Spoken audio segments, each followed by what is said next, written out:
Bonjour sur ah bonjour sur Bug Télé, je vais dire Bug Télé, ça bug.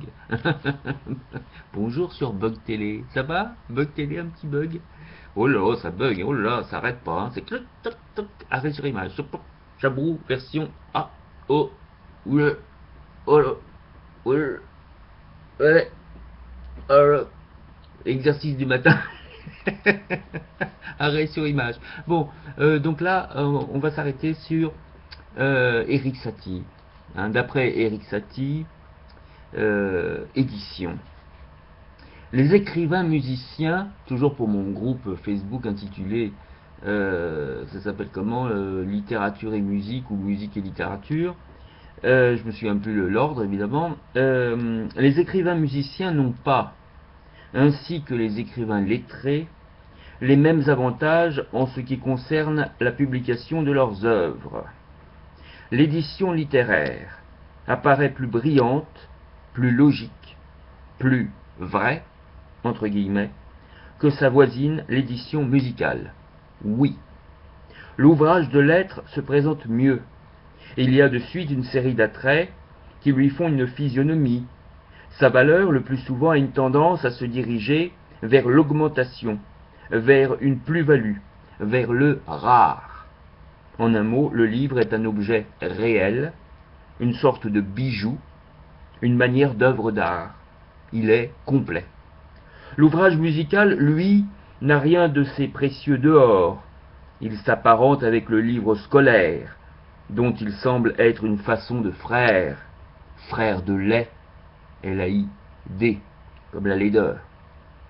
Je citerai Albéric Magnard, qui publia un grand nombre d'ouvrages importants en les revêtissant d'un aspect atlas.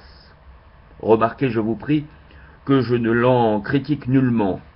Son exemple, très voulu chez lui, prouve le peu de cas qu'il attachait à l'extériorisation notée de sa pensée et souligne la différence qui existe entre une publication littéraire et une publication musicale.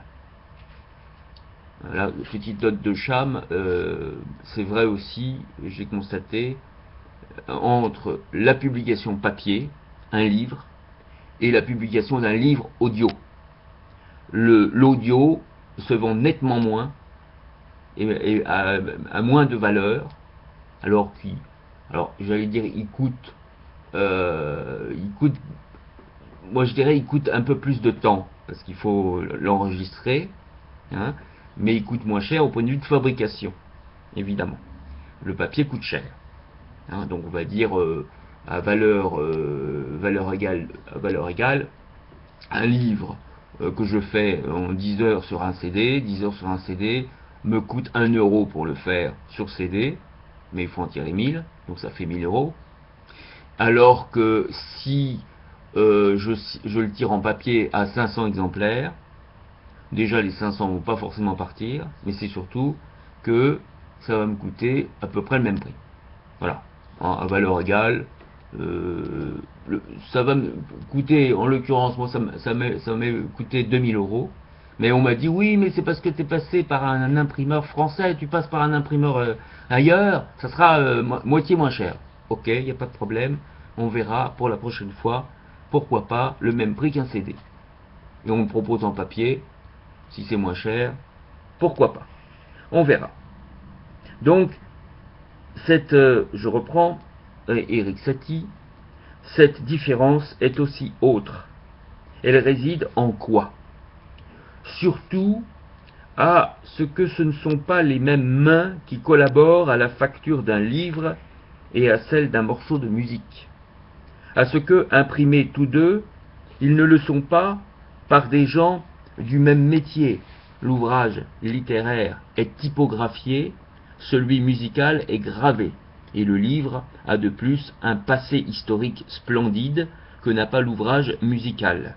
Leur patine n'est pas la même, car la variabilité de l'écriture musicale nuit à la patine des ouvrages de musique. Le temps en détruit la signification des signes, clés, altérations, etc.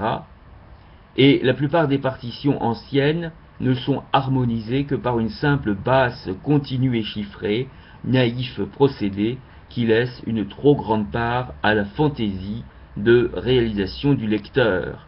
Les lyres constituent une véritable traduction, laquelle peut, pour le moins, trahir la volonté créatrice du compositeur. Oui. Par cela, les éditions originales des œuvres de tous les maîtres musiciens classiques ont, pour ainsi dire, perdu de leur intérêt pratique. Elles ne sont pas recherchées. En musique, plus une édition est récente, plus elle a de chances d'être au point, elle peut, seule, utilement servir à l'interprétation et la conseiller. Je crains que la musique ne puisse avoir jamais les mêmes qualités d'édition que la littérature.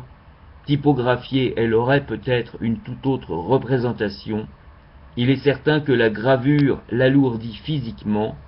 L'avenir en décidera. Oui. Pauvres musiciens, tout n'est pas rose pour eux sur cette terre. Véritable vallée des larmes, véritable vallée de larmes, malgré sa rotondité rotatoire.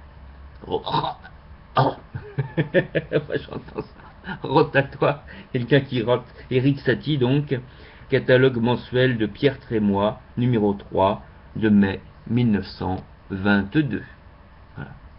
Suite au prochain numéro, évidemment, suite au prochain numéro de cette partie musicale, Chamrou, hein, Chamrou Télé, version musique.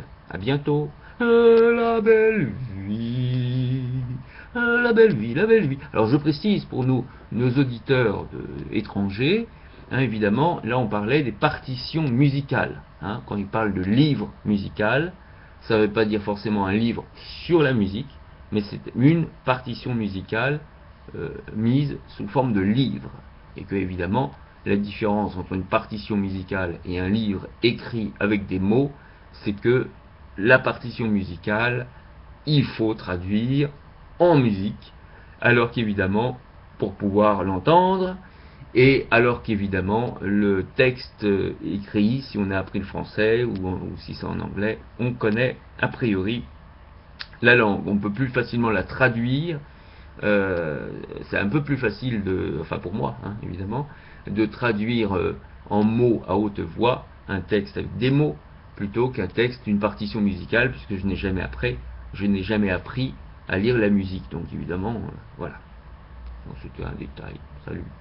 À bientôt sur Chamrou Télé. C'était le petit réveil, un peu fatigué. Voilà, mais voilà, un petit réveil comme ça. À bientôt. La belle vie.